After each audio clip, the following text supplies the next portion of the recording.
rendez-vous ou préparez-vous à combattre. Avec la criminalité assez répandue dans le monde de l'anime Pokémon, les différentes officières Jenny ont pas mal de travail sur les bras. Tandis qu'elles arrêtent les méchants, condamnons-les pour leurs crimes. Je suis Kyle de Pokébinge, et aujourd'hui, nous allons condamner les méchants de l'anime Pokémon pour leurs crimes.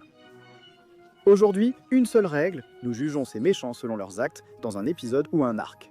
Les Pokémon sont armés pour survivre à vous et à la mort. Premier sur la liste, il s'agit de Jessie, James et Meowth. Et nous ne pouvons pas imaginer un meilleur endroit pour commencer que leur épisode de début, Urgence Pokémon, qui présente également le premier d'une longue série de leurs nombreux crimes tout au long de la série.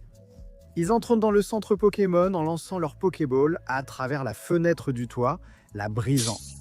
C'est à la fois une destruction de biens et une effraction.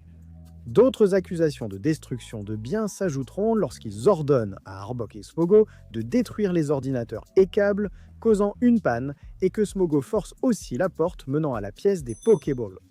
Ce stratagème permet au trio de capturer en masse des Pokémon pour les envoyer à Giovanni, probablement sur son ordre, ce qui ajoute des accusations de tentative d'enlèvement et de complicité. Au final, Jessie, James et Meowth écoperont de 5 ans de prison.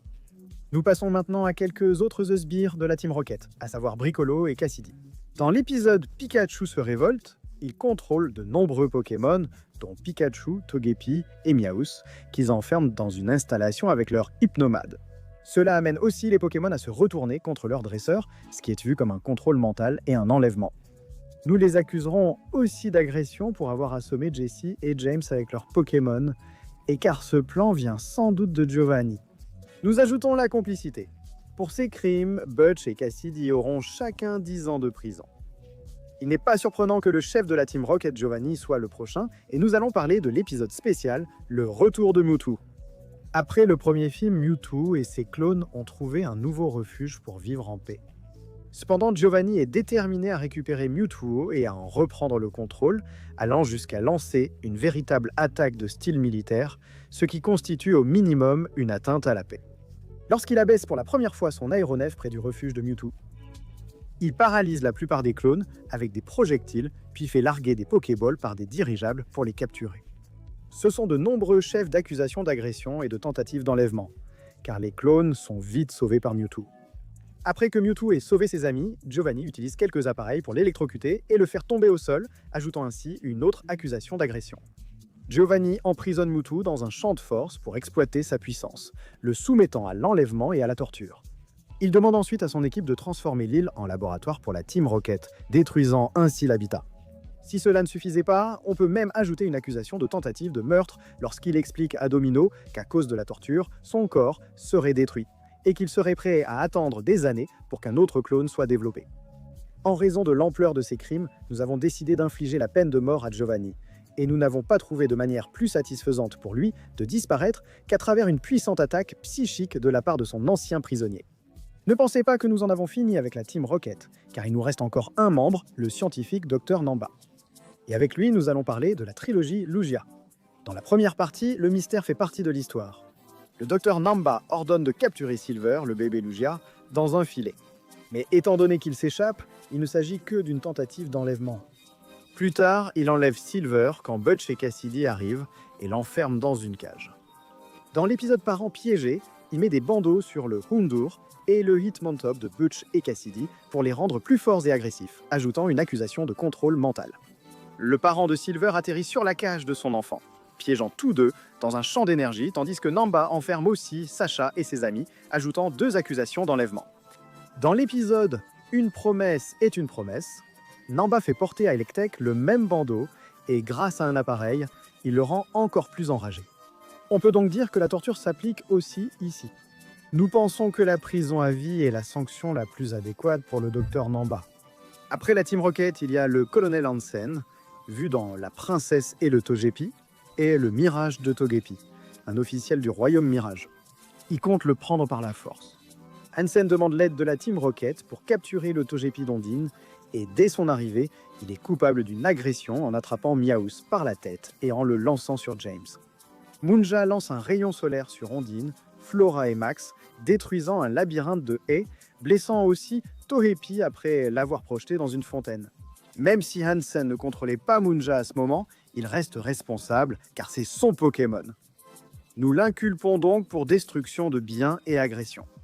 Il est ensuite découvert qu'à cause du cœur impur de Hansen, il a laissé tout un groupe de Togepi extrêmement affaibli et le paradis des Togepi en ruine.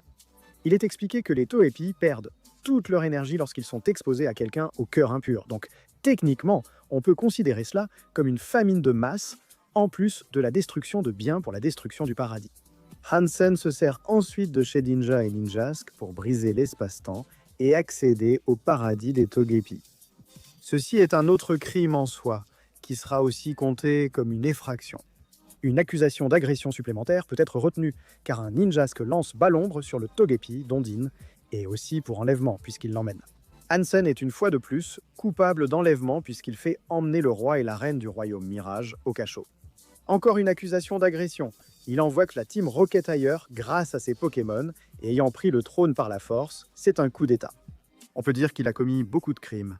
À la fin de l'épisode, il est lui-même emmené au donjon où, selon nous, il ne mérite rien de moins que la peine de mort.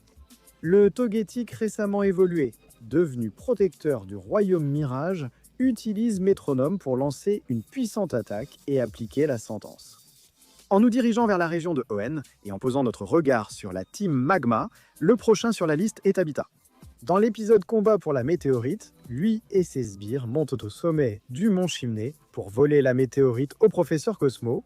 Il fait en sorte qu'un Nosferalto vole la météorite à Cosmo, constituant ainsi un chef d'accusation de vol. La météorite sert ensuite à alimenter un laser ciblant le centre du flux de lave du volcan. Ce laser aurait déclenché l'éruption du volcan, causant d'importants dégâts. Cela n'a finalement pas eu lieu parce que Sacha a détruit le laser, mais Tabitha sera tout de même accusée de tentative de destruction d'habitat. Et comme Max a probablement ordonné qu'il fasse cela, il sera également accusé de complicité.